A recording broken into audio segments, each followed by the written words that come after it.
everyone. Thank you very much for being with us again at the Expo Riva Show.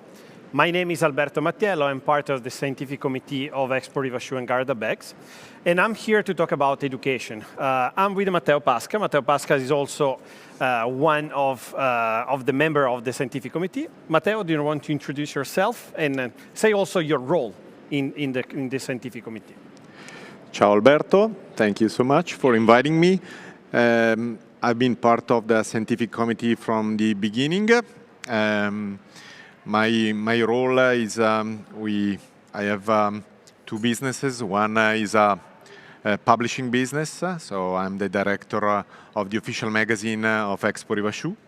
The name of the magazine is Photo Shoe. It's a long tradition in publishing information on the shoe and the bag business. And on the other side, I've been, in the past 20 years, I've been the director of a school that is located in Milan named Arsutoria. So for this reason, I'm in the business since 2003. So I've been here for 20 years. I have a completely different background, but I joined the business because this is my family business. Okay. So I've been here for almost 20 years, and thanks to a wide range of connections and network in the industry, I've been invited at the scientific committee to try to facilitate the network with the people in the industry. Okay, good. So we want to focus this conversation in the field of education. So what kind of skills, what kind of upskill or reskills does this industry needs? But let's start with a broader vision of workforce. What kind of shortages do you see in this industry? What is happening? And can you give us like a map of where we should go to improve the education of the people working here? There's a lot of discussion on this topic, and the shortage of workforce has been a topic in the past few years. I would say that in the last 2 years during the pandemic, there was like a reduction in the discussions about this growing age of the workforce, but this topic is coming back, and it's been in a few congresses, in the fairs that happened in the beginning of the year. There was still discussion on this topic. The problem always is focused on people that actually do things, make things. But as you said, it's good to have a framework to approach this discussion. I'm a product person, so my business is training people in the field of product. Mm-hmm. And looking at the product, you have different activities in the value chain that go from marketing and design to engineering of the product to making of the product. And if you approach each of these categories, training and education is very different. So you cannot just compare and make one single discussion that can cover everything. When we talk about designers, I see there's a number of excellent schools that train designers. So there's a huge opportunity around the world to train designers. And this is what is happening because some schools are in Italy, but the most famous schools for design, fashion design, actually today are in UK, in the United States, in Northern Europe, but creativity is spread everywhere. So you get fantastic designers that come from Japan, that come from India, that come from Latin America. So it's not a matter of Italy as the main source of designers. And I would say that there's no shortage of designers. Sometimes it's the opposite. We have quite a huge number of designers compared to the seats that are available. When you come to the making part, that's different. And now we can focus more on the Italian situation. Mm-hmm. The workforce, the people that work in the factories, so I would say people that cut leathers, people that stitch, the products, the shoes and the bags, people that make them, the prototypers, the manufacturers. These people are lacking. What is happening is that these kind of roles in the company recently, they're not been that attractive. And the people that hold the key positions in the most important factories, the age is really growing. So a few years ago, you know, that there was this quota 100. So a lot of these people just decided to leave the industry and retire. And that was a huge problem because on the other side, you don't have the same number of people that try to join this industry. So I would say that to give you an answer on your question, the answer is yes, there's a shortage. There's a shortage in the people that work on this industry. The shortage is not related to the most value-added roles. Not value-added is a wrong word to say. Design, marketing, engineering. This is covered, in my opinion. Maybe we could discuss if some of the emerging roles, emerging topics are actually covered from the existing training. But then the problem, the issue today is on the manufacturing roles. Okay, so on this stage, we got a very interesting conversation with William Wong. He was connected from Hong Kong. He's a Chinese expert in production in China. And when he was talking about the future of the industry, he was talking about artificial intelligence, digital applications, digital tools in production, not just in marketing, blockchain. So a lot of digital words, you know, was coming out of this conversation. What about education? How digital should be part of this new process of evolving the workforce for the fashion industry? Still, also this is a huge topic because in some job roles in the company, digital is really a key. So during this, especially during these past 2 years of pandemic, we have been used to stress technology as a medium to communicate, but there was a boost in the use of technology, not only for communication, but thinking of graphic design, 3D modeling, rendering, or product life cycle management, but also on the production floor. You get a lot of new technology that are enriching somehow the jobs of the people. So for sure, digital is a very important topic. Innovation and digital is a very important topic in the industry. I think that the point is always the technology as a medium, or the technology as a final objective. There was a funny discussion a couple of weeks ago at a PT Fair. Claudio Marenzi said that the people will not wear pixels in the future, no, referring to this huge discussion on the NFT and the digital assets. For sure, there's a room for both, I think. Yeah. And I wouldn't be so sure. I think it's very important that we keep an eye on that. Yes.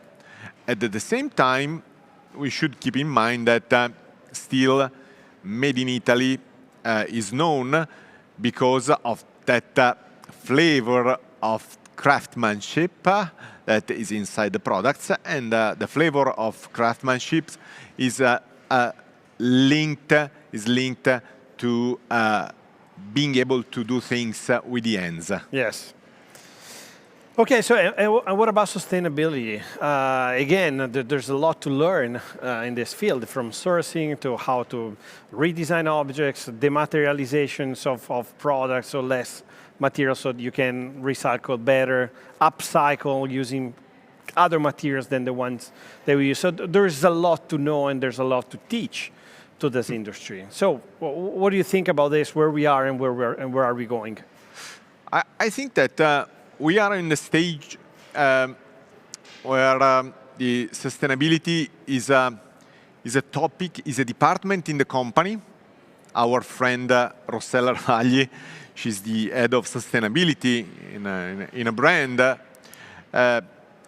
I think that for sure the next step will be when sustainability becomes part of the daily life of everybody in the company. So there's not just a department that works with the sustainability. I think the same happened with the digital. The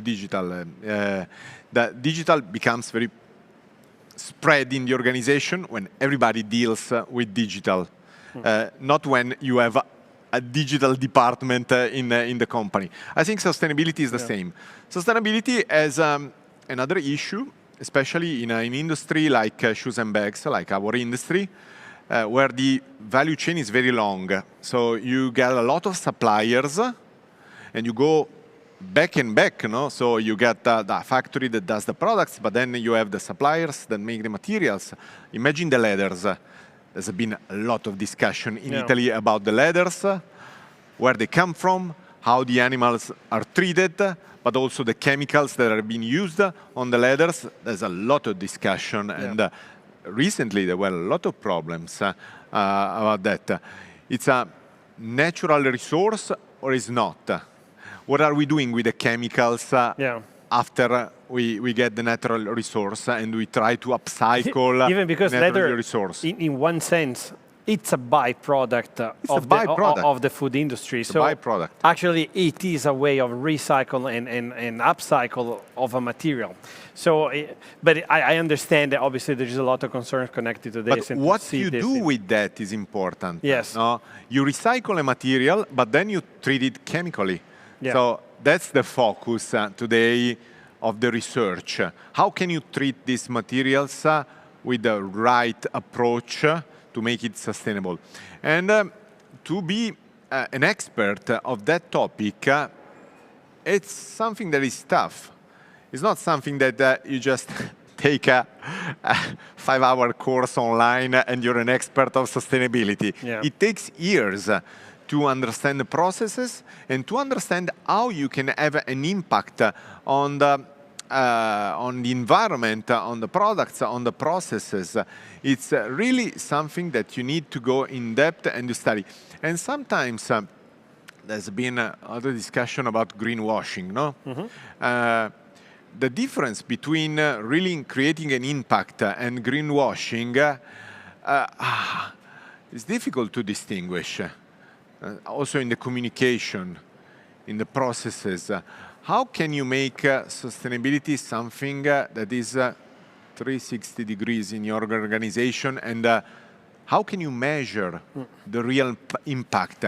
And will the consumers be interested in measuring the impact of your organization in sustainability?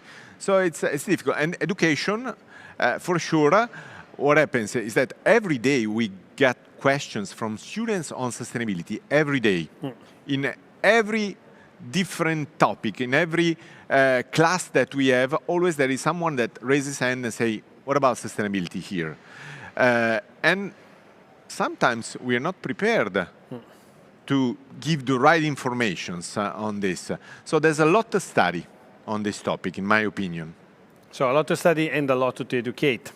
Once that we got it, but because it's a complete redesign in some way of the processes and materials and everything. So, and everything is so in evolution that I understand how difficult it is, to make a picture of the, of the status and then to describe this to students.